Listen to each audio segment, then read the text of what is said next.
আসসালামু আলাইকুম viewers, Rinki Satkhira blogger চ্যানেলে আপনাদেরকে ওয়েলকাম জানাচ্ছি। দেখেন, আজকে কিন্তু একটা টক ঝাল মিষ্টি একটা জলপাইয়ের আচার বানানো হবে। যেহেতু জলপাইয়ের সিজন চলছে, তো সেই হিসেবে কিন্তু একটা আচার না বানালেই নয়। আর জলপাইগুলো কিন্তু আমি ভাপে সিদ্ধ করেছি, এমনি পানিতে না, ভাপে সিদ্ধ করে তারপর কিন্তু হাত দিয়ে কচলিয়ে নেওয়া হয়েছে। এরপর দেখেন আমার যা কিন্তু আমার এই আচারটা বানিয়ে দিয়েছিল। তো দেখেন আমি কিন্তু টুকিটাকি হেল্প করছিলাম।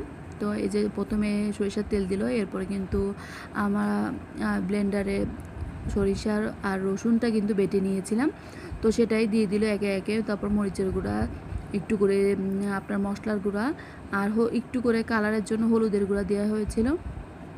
দিয়ে এই যে আপনার যে চটকে নেওয়া যে জলপাইগুলো এগুলাই দিয়ে দিয়েছিল।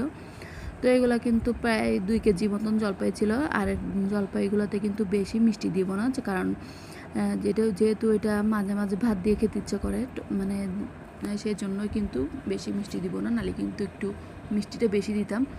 পরিমাণ মতন লবণ দেওয়া হয়েছে। তো এবার কিন্তু ভালোভাবে নাড়াচাড়া করে মশলাগুলো জলপাইয়ের সাথে ভালোভাবে মিশিয়ে দিচ্ছিল। আর এভাবে কিন্তু অনবরত নাড়তে থাকতে হবে, নাহলে কিন্তু নিচে লেগে যাবে।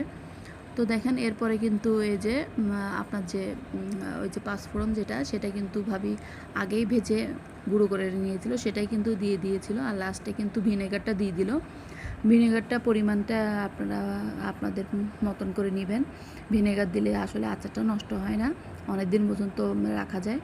তো এভাবে কিন্তু আচারটা বানিয়ে নিলাম। কেমন হলো অবশ্যই কমেন্ট করে জানাবেন। ভিডিওটি ভালো লাগলে লাইক কমেন্ট শেয়ার করবেন, চ্যানেলটি সাবস্ক্রাইব করবেন। আল্লাহ হাফেজ।